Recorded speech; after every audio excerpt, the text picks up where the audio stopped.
Сәлем достар, қалдарыңыз қалай? Мен қазір сіздерге арыстан белгісіндегі адамдарға арналған болжамымды ұсынатын боламын.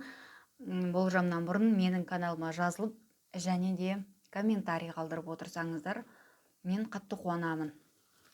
Және де себебі сәуір айы өте оқиғаларға толы ай болғалы тұр. Мысалы, ретроград болады, затмение болады, черная луна.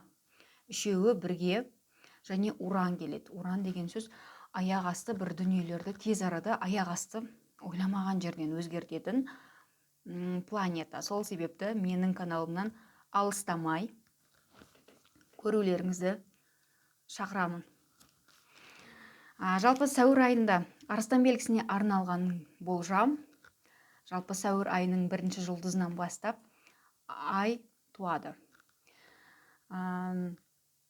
Енді жалпы ол 9-шы домға келіп тұр, ал 9-шы дом шетелмен, халықаралық істермен, жалпы саяхаттауды, басқа ұлттың адамымен танысуды, немесе басқа елге көшуді, жалпы халықаралық деген сөзбен тікелей байланысты болады.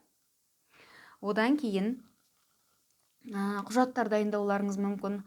Мысал алатын болсақ, паспорт, виза, жеке куәлік деген сияқты құжаттарды дайындайтын боласыздар. Немесе право аласыздар. Машина айдауға арналған право. Собеседованияға шақыруы мүмкін. Жалпы 9-шы дом бізде сенім мен білімді білдіреді. Жаңа білім алуға ұмтыласыз, немесе бір сабақ бергілеріңіз келеді.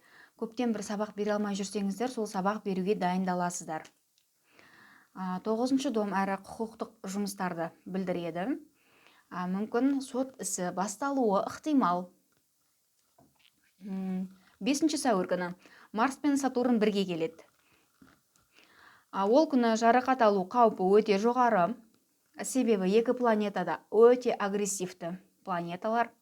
Марс алдыға жүрсе, Сатурн адамды тежеп қоятын, немесе артқа тартатын планета. Сонда екеуі бір-біріне қарама-қарсы келіп тұр. Екеуі қарама-қарсы келіп тұрғандықтан бір жарақат алу қаупі өте жоғары болады. Осы күні ешқандай кездесуді белгілемеу керек, алыс жолға шықпаған дұрыс. Екеуі де негативті энергия беріп тұр адамдарға. Сол себепті жарақат алу қаупі жоғары. Екі планетаның бірігуі 7-ші домға келіп тұр екен. Ал 7-ші дом екінші жартыңызды, жұбайыңызды, некені, серіктестікті, жалпы өмірде араласатын адамдарды білдіреді. Екі негативті планета келгендіктен жұбайыңызға, араласатын адамдарыңызға ашуланып, ұрсып жүретін боласыздар. Жалпы бұл өзгерісті 12-ші тамыз бен 18-ші тамыз аралығында туылған адамдар көбірек сезінетін болады. Жалпы 5-ші сәуір күні ешқандай кездесу белгілемеген дұрыс. Жалпы енді бұл күні біреумен жанжал болады, немесе жарақат аласыз. 6-ші сәуір күні Венера өзінің белгісін өзгертіп 8-ші домға келіп тұр. 8-ші домда Венерада жалпы ақшаның планетасы. Ақшалай сыйлық, немесе ақшалай бонустар, немесе пособия, мемлекеттен грант алуыңыз мүмкін. Енді бұл жерде Венерамен бірге Юпитер және Нептун келіп тұрғандықтан, Юпитер енді кез келген дүниені үлкейтетін планета, өз үлкен планета болғандықтан, үлкен көлемде мүмкін ақша аласыздар. Мысалы, үй сатуларыңыз мүмкін, машина сатуларыңыз мүмкін, немесе үлкен крупный бір техника сатып, үлкен көлемдегі техника сатып, соның ақшасы болуы да ықтимал. Немесе бұл біреудің 8-ші дом бұл біреуден келетін ақша болғандықтан, мүмкін сіздер банктен үлкен сомада кредит алуларыңыз ықтимал. Жалпы 8-ші дом әрі кризистің секторы. Жалпы кредит сектор болғандықтан ақшаны оңды солды шашуыңыз ықтимал. Кез келген нәрсені алып, сондай жағдай болуы ықтимал. Ал Нептун болса, сізді жалпы алдау планетасы, кез келген бұл жерде сізді ақша жағынан біреулер алдағысы келеді. Сол себептен мұқият болыңыздар.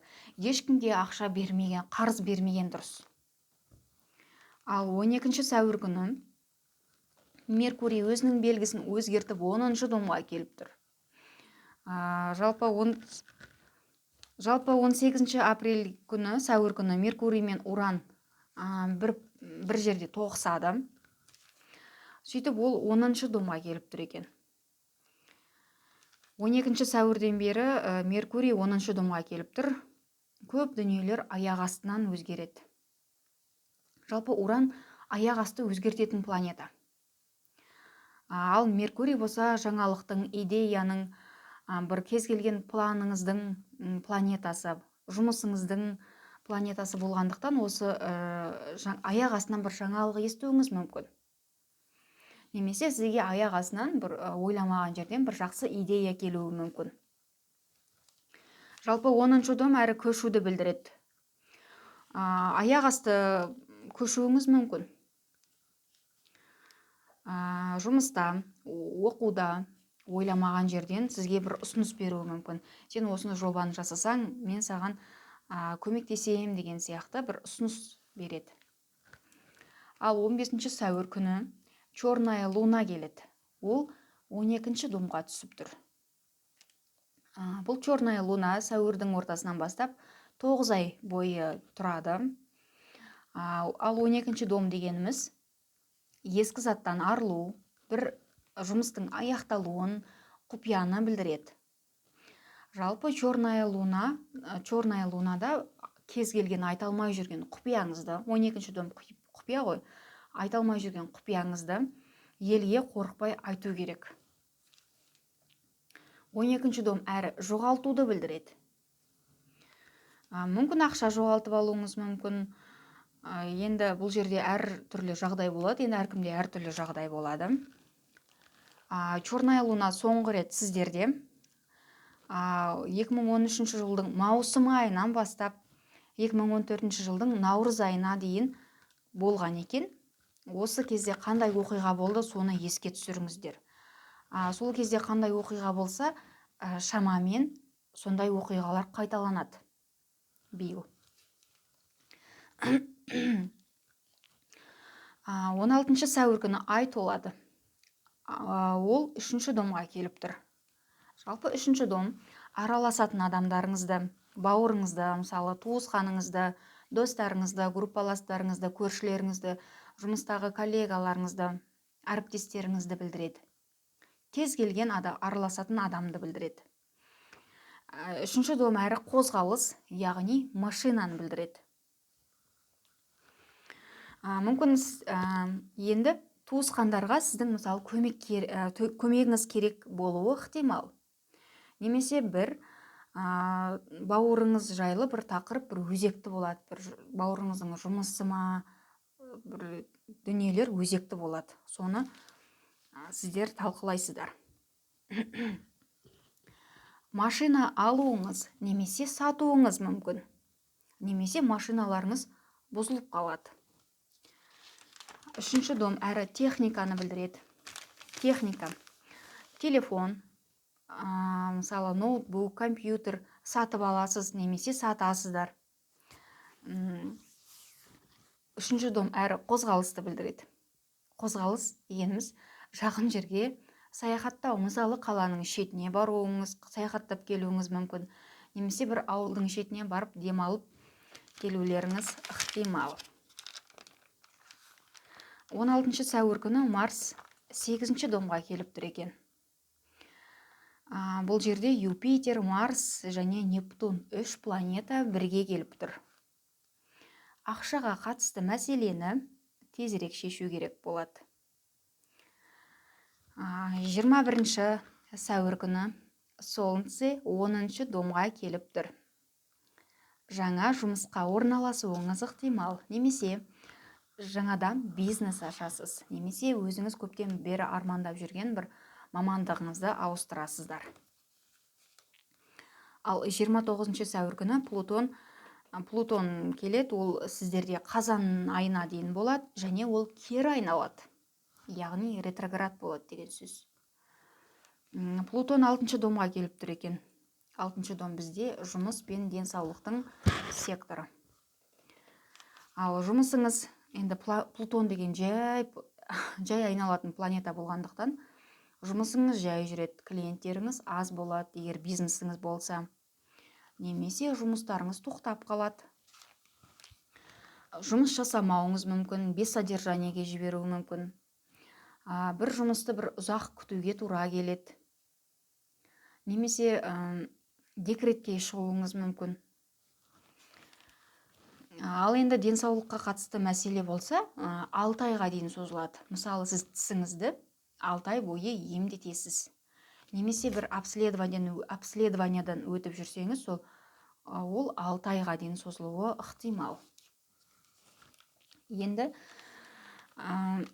күнделікті жасап жүрген режим, жалпы 6-шы дом режимді де білдіреді. Күнделікті жасап жүрген режиміңіз күрт өзгереді. Мысалы, сіз диета ұстайсыз, таңертең жүгіріп бастауларыңыз ықтимал. Одан кейін бұл да жалпы 6 айға дейін созылады. Одан кейін 30 сәуір күні Меркурий өзінің белгісін өзгертіп 11-ші домға келіп тұр. Жалпы 11-ші дом достарды, кездесуді, танысуды, интернетті, әлеуметтік желіні білдіреді. Мысалы, сіз әлеуметтік желіде өте белсенді боласыз, немесе интернет арқылы өзіңіздің жұмысыңызды жасап бастайсыздар. 30 сәуір күні солнечный затмение жалпы 10-шы домға келіп тұр екен. 10-шы дом жұмысты, жетістігімізді білдіреді. Мысал алатын болсақ, жаңа идея келуі ықтимал. Жаңа идея келеді, мамандығы ауыстырасыздар, жаңа жұмысқа орналасасыздар, жаңадан басшы келеді. Немесе должность ауыстырасыздар, статусыңыз өзгереді. Мысал алатын болсақ, пенсияға шығасыз, декретке шығасыз, декреттен жұмысқа шығуыңыз ықтимал. Сондай жұмыста өзгерістер болады. Жалпы бұл солнечный затмение 16 мамырға дейін жалғасады. Бұл аралықта ешқандай шешім қабылдамаған дұрыс. Қандай да шешім қабылдайтын болсаңыздар, ол қате болуы ықтимал. Сол себептен 16 мамырға дейін күту керек. 16 мамырда лунный затмение болады. Енді ол лунный затмение басқа 4-ші секторға келіп тұр. Енді оны кейін айтатын боламын. Мені тыңдағандарыңызға, мені таңдағандарыңызға үлкен рахмет. Бай болыңыздар, бар болыңыздар.